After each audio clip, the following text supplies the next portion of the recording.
ഹരേ കൃഷ്ണ. ഇനി നമുക്ക് 39ാമത്തെ ശ്ലോകമാണ് നോക്കാനുള്ളത്.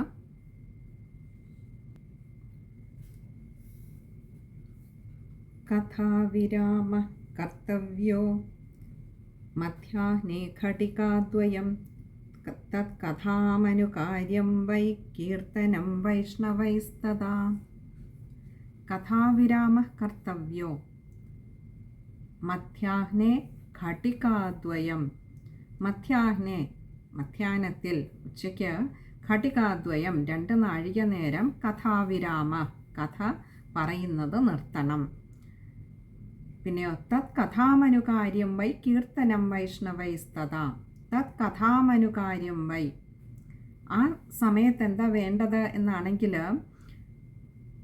കീർത്തനം വൈഷ്ണവൈസ്തദാ, വിഷ്ണു ഭക്തന്മാരായിട്ടുള്ള ബ്രാഹ്മണര്, ഇവിടെ വിഷ്ണു ഭക്തന്മാര് ആയിട്ടുള്ള ബ്രാഹ്മണരെന്ന് പറയുമ്പോൾ ബ്രാഹ്മണൻ എന്ന് പറയുന്നത് ഭഗവാനെക്കുറിച്ച് അറിയുന്നവരാണ്, അറിയാൻ താല്പര്യമുള്ളവരാണ്, ഭഗവാനിലേക്ക് എത്തുവാൻ അനുനിമിഷം കൊതിക്കുന്നവരാണ്. അങ്ങനെയുള്ളവര് എന്താ വേണ്ടത്? കീർത്തനം വൈഷ്ണവൈസ്തദാ. ആ ഹരികീർത്തനം കൊണ്ട്, ഭഗവാനെക്കുറിച്ചുള്ള കീർത്തനങ്ങൾ കൊണ്ട് ശ്രോതാക്കളെയൊക്കെ ആനന്ദിപ്പിക്കണം. അതായത് ആ സപ്താഹം നടക്കുന്ന 7 ദിവസത്തിലെ ഒരു നിമിഷം പോലും ഭഗവാന്റെ നാമം ഉയരാത്തതായിട്ട് ആ സദസ്സിൽ ഉണ്ടാകരുത് എന്ന് അർത്ഥം. ആ ശ്ലോകം ഒന്നുകൂടി നോക്കാം നമുക്ക്. കഥാവിരാമ കർത്തവ്യോ മധ്യാഹ്നേ ഘടികാദ്വയം തത് കഥാമനുകാര്യം വൈ കീർത്തനം വൈഷ്ണവൈസ്തദാ. 40ാമത്തെ ശ്ലോകമാണ്. മലമൂത്രജയാർത്ഥം ഹി ലഘ്വാഹാരഃ സുഖാവഹ ഹവിഷ്യാന്നേന കർത്തവ്യോ ഹ്യേകവാരം കഥാർത്ഥിന. ഇനി ഇവിടെ ആ ഒരു സപ്താഹത്തിന് ഇരിക്കുന്നവർ, അത് വക്താവായാലും ശ്രോതാവായാലും, വക്താവിന് ഇത് കൂടുതൽ പാലിക്കേണ്ട ഒരു കാര്യവും കൂടിയാണ്. ശ്രോതാക്കളും ഇത് അനുവർത്തിക്കേണ്ടതാണ്. കാരണം അവർക്കല്ലെങ്കിൽ ഭഗവത് കഥകൾ അല്ലെങ്കിൽ ഭഗവത് നാമം കേൾക്കുവാനുള്ള ഏതാനും നിമിഷങ്ങളാണെങ്കിലും ചിലപ്പോൾ നഷ്ടപ്പെട്ടുവെന്ന് വരാം. അതുകൊണ്ട് പറയാണ് മലമൂത്ര ജയാർത്ഥം. മലമൂത്രാദികളുടെ ആ ഒരു അവയെ ജയിക്കുവാൻ എന്ന് പറഞ്ഞാൽ നമുക്ക് ഇതുപോലെയുള്ള വിസർജ്യ തോന്നലുകൾ ഉണ്ടായാൽ നമുക്കതിനെ അധിക നേരം പിടിച്ചു വയ്ക്കാൻ കഴിയില്ല. അപ്പോൾ അവയെ ജയിക്കണമെങ്കിൽ അവയ്ക്ക് തോന്നലുണ്ടാക്കുന്ന രീതിയിലുള്ള ഭക്ഷണക്രമത്തിൽ മാറ്റം വരുത്തുക എന്നുള്ളതാണ് വേണ്ടത്. അതുകൊണ്ട് ഇവിടെ പറയാണ് മലമൂത്ര ജയാർത്ഥം, മലമൂത്രാദികളെ ജയിക്കുന്നതിനായിക്കൊണ്ട് ഹി എന്ന് പറഞ്ഞാൽ അതിനു വേണ്ടിയിട്ട് ലഘുവാഹാര സുഖാവഹ, ലഘുവായിട്ടുള്ള ആഹാരം, മിതമായിട്ടുള്ള ആഹാരം, സുഖാവഹ, അത് അങ്ങനെ കഴിക്കുന്നത് സുഖമായിരിക്കും. ഇല്ലെങ്കിൽ ശ്രോതാവിനാണെങ്കിലും വക്താവിനാണെങ്കിലും ഇടയ്ക്കിടയ്ക്ക് മലമൂത്ര വിസർജനത്തിനായി പോകേണ്ടി വരുവാണെങ്കിൽ അത് അവരുടെ ആ ഒരു പറയുന്നതിൻ്റെ ആ ഒരു തുടർച്ചയെ, ആ ഒരു രസത്തെ, ആ ഒരു ആസ്വാദനത്തെ അത് കാര്യമായി ബാധിക്കും. ഹവിഷ്യാന്നേന കർത്തവ്യോ ഹ്യേകവാരം കഥാർത്ഥിന. ഹവിഷ്യാനം, അപ്പോൾ ഭഗവാനെ അവിടുന്ന് ഹവിഷ്യ അന്നം, അവിടത്തേക്ക് നേദിച്ച അന്നം, അതിപ്പോൾ ഏതു തരത്തിലുള്ള അന്നവുമാകാം, അരിയുമാകാം, അല്ലെങ്കിൽ മറ്റേതെങ്കിലും ധാന്യം കൊണ്ട് നമ്മളൊക്കെ സാധാരണ കഴിക്കുന്ന ഏതൊരു ധാന്യമാണോ അതുകൊണ്ടുണ്ടാക്കിയ ഭക്ഷണം, പക്ഷെ അത് ഭഗവാനെ നേദിച്ചതിന് ശേഷം കഴിക്കുക എന്നുള്ളതാണ് വേണ്ടത്. എത്ര നാള്? ഹേകവാരം കഥാർത്ഥിന. ഹി ഏകവാരം, ഒരു വാരം, ഒരാഴ്ച മുഴുവനും തന്നെയും കഥാർത്ഥിന, അത് അങ്ങനെ കഴിക്കുന്നതാണ് ഏറ്റവും ഉത്തമമായിട്ടുള്ളത്. ആ ശ്ലോകം ഒന്നുകൂടി നോക്കാം. മലമൂത്രജയാർത്ഥം ഹി ലഘ്വാഹാര സുഖാവഹ ഹവിഷ്യാന്നേന കർത്തവ്യോ ഹ്യേകവാരം കഥാർത്ഥിന. ശ്ലോകം വായിക്കുമ്പോൾ ശ്രദ്ധിക്കേണ്ട കാര്യം, ലഘ്വാഹാര സുഖാവഹ രണ്ടിടത്തും വിസർഗമുണ്ട്, പകുതി ഹകാരത്തിൽ വായിക്കുക. അതുപോലെ ഹവിഷ്യാന്നേന, ഹവിഷ്യ അന്നമാണ്, ഹവിഷ്യാന്നേന, ഹവിഷ്യ അന്നേന അവിടെ ആകാരം ശ്രദ്ധിക്കുക. അതുപോലെ ഹ്യേകവാരം, ഹി ഏകവാരമാണ്, അപ്പോൾ ഹ്യേകവാരം അതും വായിക്കുമ്പോൾ ശ്രദ്ധിക്കുക. ഇനി അടുത്തത് 41-ാമത്തെ ശ്ലോകമാണ്. ഉപോഷ്യ സപ്തരാത്രം വൈ ശക്തിശ്ചേത് ശൃണുയാത് തദാ ഘൃതപാനം പയഃപാനം കൃത്വാ വൈ ശൃണുയാത് സുഖം. ഉപോഷ്യ സപ്തരാത്രം വൈ ശക്തിശ്ചേത് ശൃണുയാത് തദാ. ഉപോഷ്യ സപ്തരാത്രം ഉപേക്ഷിച്ചിട്ട്, സപ്തരാത്രം 7 ദിവസം, ഇവിടെ 7 രാത്രികളെന്ന് ഉദ്ദേശിച്ചിരിക്കുന്ന 7 ദിവസം ഉപേക്ഷിച്ചിട്ട്, അതായത് ഭക്ഷണമൊക്കെ ഉപേക്ഷിച്ചിട്ട് ശക്തിശ്ചേത് ശൃണുയാത് തദാ, ശക്തിശ്ചേത് ശൃണുയാത് തദാ ഇങ്ങനെയാണ് വാക്കുകൾ വരുന്നത്. അങ്ങനെ 7 ദിവസം ആഹാരങ്ങളൊക്കെ ഉപേക്ഷിച്ചിട്ട് അങ്ങനെ കേൾക്കുന്നതാണ് ഏറ്റവും ഉത്തമമായിട്ടുള്ളത്. ഘൃതപാനം പയഃപാനം കൃത്വാ വൈ ശൃണുയാത് സുഖം. ഘൃതപാനം, ഇവിടെ നെയ്യ്, ഘൃതം എന്ന് പറഞ്ഞാൽ നെയ്യ്, പയഹ് എന്ന് പറഞ്ഞാൽ പാലോ നെയ്യോ ഒക്കെ പാനം ചെയ്യാം. ഈ ഒരു 7 രാത്രികൾ ഭക്ഷണം ഉപേക്ഷിക്കുന്നതുകൊണ്ട് തീരെ ഭക്ഷണം ആകില്ല എന്നല്ല, നെയ്യോ പാലോ ഒക്കെ പാനം ചെയ്യാം. അങ്ങനെയാണെങ്കിൽ, അങ്ങനെ കൃത്വാ വൈ ശൃണുയാത് സുഖം, അങ്ങനെ ചെയ്യുകയാണെങ്കിൽ ശൃണുയാത് സുഖം, സുഖമായിട്ടിരുന്ന് നമുക്ക് അത് കേൾക്കുവാൻ കഴിയും. ഇതുപോലെ ആഹാരത്തിൽ നല്ല രീതിയിൽ നിയന്ത്രണം കൊണ്ടുവന്നാൽ മാത്രമേ ഒരു സപ്താഹ ശ്രവണത്തിന് അതിൻ്റെ ആ ഒരു ആസ്വാദ്യ സുഖം ലഭിക്കുകയുള്ളൂ. ഇനി അടുത്തത് 42-ാമത്തെ ശ്ലോകമാണ്. ഫലാഹാരേണ വാശ്രാവ്യമേക ഭക്തേന വാ പുനഃ സുഖസാധ്യം ഭവേദ്യത്തു കർത്തവ്യം ശ്രവണായ തത്. അപ്പോൾ ഇവിടെ ഒരു ആഴ്ച ഭക്ഷണമില്ലാതെ എന്ന് പറഞ്ഞതിന് നമുക്കതിനൊരു മാറ്റത്തിന് വേണ്ടിയിട്ട്, അല്ലെങ്കിൽ അതിന് പകരമായിട്ട് പറഞ്ഞിരുന്നു നെയ്യോ പാലോ ഒക്കെയുള്ള ഭക്ഷണം കഴിക്കാം എന്ന് പറഞ്ഞു. ഇനി അതുമല്ല എങ്കിൽ ഫലാഹാരേണ വാ ശ്രാവ്യം, ഫലഭക്ഷണം മാത്രം കഴിച്ചുകൊണ്ട്,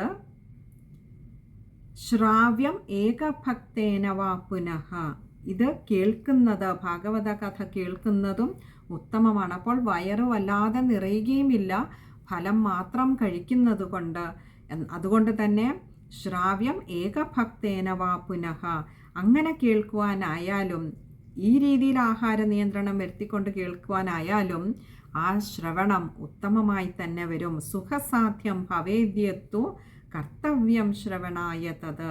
അങ്ങനെ ആഹാരത്തെ നിയന്ത്രിച്ചു കഴിഞ്ഞാലും സുഖം സാധ്യമാകുന്നതാണ്, അല്ലെങ്കിൽ സുഖമായിട്ടിരുന്ന് കേൾക്കുവാൻ കഴിയുന്നതാണ്. ഭവേദ്യത്തു, ഭവേദ യദത്തു, ഈ ഒരു സപ്താഹ ശ്രവണം സുഖമായിട്ടിരുന്ന് കേൾക്കുവാൻ കഴിയുന്നതാണ്. കർത്തവ്യം ശ്രവണായ തത്, ഇത് ഇങ്ങനെ ആഹാര നിയന്ത്രണം വരുത്തിക്കൊണ്ട് കേൾക്കാൻ ശ്രമിക്കണം.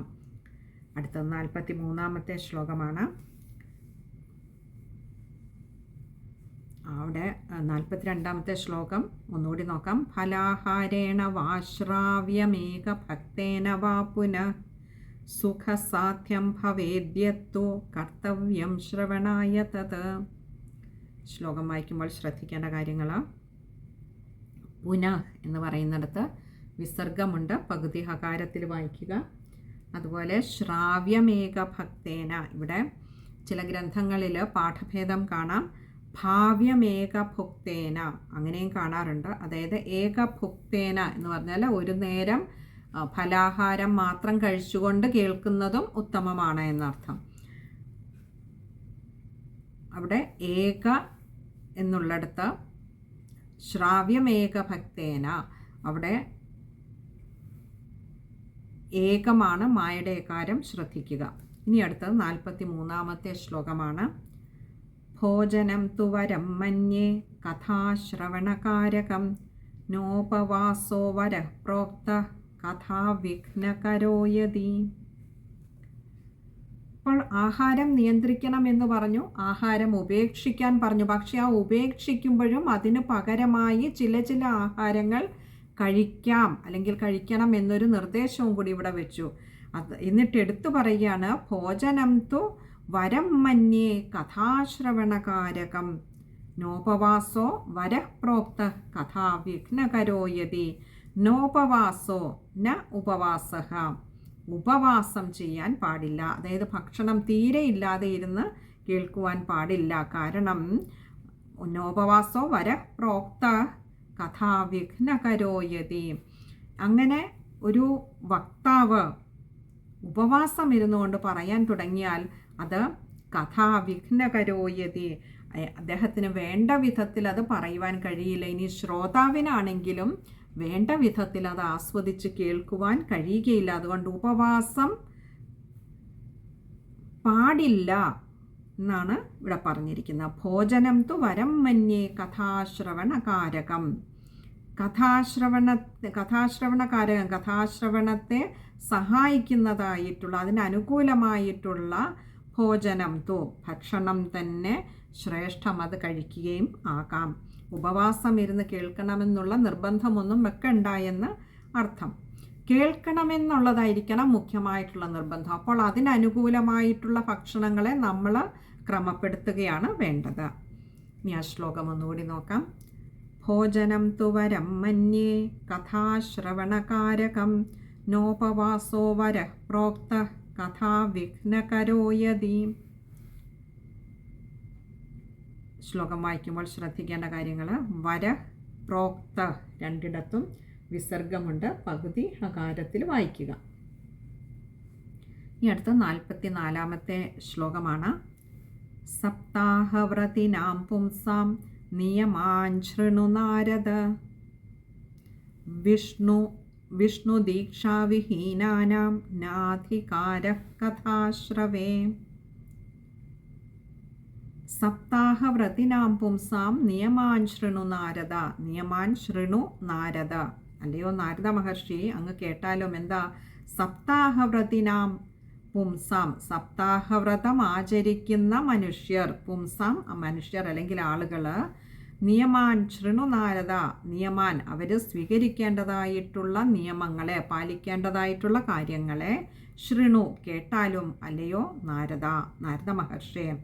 വിഷ്ണുദീക്ഷാവിഹീനാനാം നാധികാര കഥാശ്രവേ. വിഷ്ണുദീക്ഷാവിഹീനാനാം, അതായത് വിഷ്ണുദീക്ഷ ചെയ്തിട്ടില്ലാത്തവർ, തന്ത്രവിധി പ്രകാരം വിഷ്ണുദീക്ഷ ചെയ്തിട്ടില്ലാത്തവർ, നാധികാര കഥാശ്രവേ, കഥാശ്രവണത്തിന് ന അധികാരഃ, അധികാരമില്ല അവർക്ക്, അവരധികാരിയല്ല കഥാശ്രവണത്തിന് എന്ന് പറഞ്ഞാൽ ഇവിടെ കഥകൾ കേൾക്കാൻ വിഷ്ണു ദീക്ഷ എന്ന് ഉദ്ദേശിക്കുന്നു. അപ്പോൾ എല്ലാവരും ദീക്ഷ എടുത്തവർക്ക് മാത്രമാണോ ഭാഗവത കഥ കേൾക്കുവാനുള്ള അധികാരമുള്ളത് എന്ന് ചോദിച്ചാൽ, ഇവിടെ ദീക്ഷ എന്നതുകൊണ്ട് ഉദ്ദേശിക്കുന്നത് ജീവിതത്തെ അതിൻ്റേതായ രീതിയിൽ, അർഹിക്കുന്ന രീതിയിൽ അതിനെ ചിട്ടപ്പെടുത്തിക്കൊണ്ട് ഭഗവത് വിചാരത്തോടുകൂടി സദാ ജീവിക്കുക, ഭഗവാനായിക്കൊണ്ട് ജീവിക്കുക. ഭഗവാനല്ലാതെ മറ്റൊരു ബാഹ്യ വിഷയങ്ങളിലേക്ക് അല്ലെങ്കിൽ ഇന്ദ്രിയ വിഷയങ്ങളിൽ മനസ്സിനെ വല്ലാതെ ഭ്രമിപ്പിച്ച് ജീവിതം പാഴാക്കി കളയുന്നവരാകരുത്. സദാ ഭഗവത് വിചാരത്തോടുകൂടി ജീവിക്കുന്നവർക്കാണ് ഇത് കേൾക്കാൻ അധികാരം എന്ന് പറഞ്ഞാൽ, അല്ലാത്തവരിലേക്ക് ഇത് വേണ്ട വിധത്തിൽ ഇറങ്ങിച്ചെല്ലില്ല, അവർക്കത് അനുഭവിക്കുവാൻ കഴിയുകയില്ല എന്നർത്ഥം. ഇനി ആ ശ്ലോകം ഒന്നുകൂടി നോക്കാം.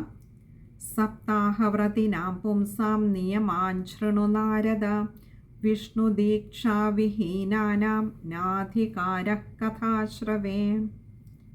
ശ്ലോകം വായിക്കുമ്പോൾ ശ്രദ്ധിക്കേണ്ട കാര്യങ്ങൾ: നിയമാൻ ശൃണു, അവിടെ പദം പിരിക്കേണ്ട, നിയമാൻ ശൃണു ആണ് പദം പിരിക്കേണ്ട, ഛ്ര എന്നുള്ളത് കട്ടിയിൽ വായിക്കുക.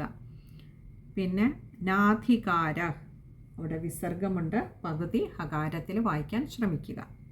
ഇനി അടുത്തത് 45-ാമത്തെ ശ്ലോകമാണ്. ബ്രഹ്മചര്യമധസുപ്തി പത്രാവല്യാം ച ഭോജനം കഥാസമാപ്തോ ഭുക്തിം ച കുര്യാൻ നിത്യം കഥാവൃത്തി. ബ്രഹ്മചര്യമധസുപ്തി, ബ്രഹ്മചര്യം സ്വീകരിക്കണം. അതായത് ഈ വക്താവ്, ശ്രോതാക്കളും ഇത് പാലിക്കുന്നത് ഉത്തമം തന്നെയാണ്. വക്താവിൻ്റെ കാര്യം എടുത്തു പറയുന്നു എന്ന് മാത്രം. ബ്രഹ്മചര്യം അനുഷ്ഠിക്കണം, അതായത് സ്ത്രീ സംഘം പാടില്ല എന്നർത്ഥം. അധസുപ്തി, വെറും നിലത്ത് തന്നെ കിടന്ന് ഉറങ്ങണം. പത്രാവല്യാം ച ഭോജനം, പത്രം എന്നാൽ ഇല, ഇലയിൽ തന്നെ ഊണ് കഴിക്കണം. പിന്നെയോ കഥാസമാപ്തോ ഭുക്തിം ച കുര്യാൻ നിത്യം കഥാവ്രതി. കഥാസമാപ്തോ, കഥകൾ പറഞ്ഞു നിർത്തിയതിന് ശേഷം മാത്രമേ ഭുക്തിം ച, ഭക്ഷണം കഴിക്കാവൂ. കുര്യാൻ നിത്യം കഥാവ്രതി, അതൊരു ദിവസമല്ല, നിത്യവും. ഈ ഭാഗവത സപ്താഹം നടക്കുന്ന 7 ദിവസവും കഥകളൊക്കെ പറഞ്ഞ് നിർത്തിയതിന് ശേഷം മാത്രമേ ഭക്ഷണം കഴിക്കാൻ പാടുള്ളൂ. അപ്പോൾ ഇങ്ങനെയുള്ള കുറച്ച് നിബന്ധനകൾ കൂടി വക്താവിനായിക്കൊണ്ടാണ് പറഞ്ഞിരിക്കുന്നതെങ്കിലും ശ്രോതാവും ഇത് പാലിക്കേണ്ടതാണ്. അവിടെ ഭാഗവത കഥകൾ പറയുമ്പോൾ ആളുകൾ ഭക്ഷണം കഴിക്കാൻ തിരക്ക് കൂട്ടരുത്. അവിടെ ഇരുന്ന ഭാഗവത കഥകൾ കേൾക്കുക. അതുകൊണ്ടാണ് ആദ്യമേ പറഞ്ഞത്, വിഷ്ണു ദീക്ഷയുള്ളവർ, ഭഗവാനിങ്കൽ പൂർണ്ണ മനസ്സോടുകൂടി ഭക്തിയോടുകൂടി ചരിക്കുന്നവർക്ക് മാത്രമേ അത് കേൾക്കുവാനുള്ള യോഗ്യതയുള്ളൂ എന്ന് പറഞ്ഞത്. അതുകൊണ്ട് അവരും കഴിയുന്നതും ബ്രഹ്മചര്യം അനുഷ്ഠിച്ച് താഴെ നിലത്ത് ഉറങ്ങി, ശരീരസ്ഥിതി അനുവദിക്കാത്തവരുടെ കാര്യമല്ല, അവരെ മാറ്റി നിർത്തി നോക്കിയാൽ ശരീരത്തിന് ശേഷിയുള്ളവർക്ക്, ആവതുള്ളവർ കഴിയുന്നത് നിലത്ത് തന്നെ കിടക്കുക, ഇലയിൽ തന്നെ ഭക്ഷണം കഴിക്കുക. പിന്നെ ദിവസവും കഥ പറഞ്ഞതിന് ശേഷം മാത്രം, കഥാപാരായണം കഴിഞ്ഞതിന് ശേഷം മാത്രം ഭക്ഷണം കഴിക്കുക. ഇനി അടുത്ത നമുക്ക് ആ ശ്ലോകം ഒന്നുകൂടി നോക്കാം. ബ്രഹ്മചര്യമധസുപ്തി പത്രാവല്യാം ച ഭോജനം കഥാസമാപ്തോ ഭുക്തിം ച കുര്യാൻ നിത്യം കഥാവ്രതി. ശ്ലോകം വായിക്കുമ്പോൾ ശ്രദ്ധിക്കേണ്ട കാര്യങ്ങൾ: ബ്രഹ്മചര്യമധസുപ്തി, രണ്ടിടത്തും അധസുപ്തി, രണ്ടിടത്തും വിസർഗമുണ്ട്. പകുതി ഹകാരത്തിൽ വായിക്കുക. പിന്നെ ബ്രഹ്മചര്യം അധഹ, മായ്ക്ക് അകാരം ശ്രദ്ധിക്കുക. പിന്നെ അടുത്തത് കുര്യാൻ നിത്യം, അവിടെയൊക്കെ കൂട്ടക്ഷരം, അതൊക്കെ പിന്നെ അറിയുന്നതാണല്ലോ. ബാക്കിയൊക്കെ എളുപ്പമുള്ള വാക്കുകളാണ് അതിൽ. ഇനി അടുത്ത 46-ാമത്തെ ശ്ലോകമാണ്. അത് ഭഗവാൻ അനുഗ്രഹിച്ചാൽ അടുത്ത സത്സംഗത്തിൽ കാണാമെന്ന് കരുതുന്നു. ഹരേ കൃഷ്ണ.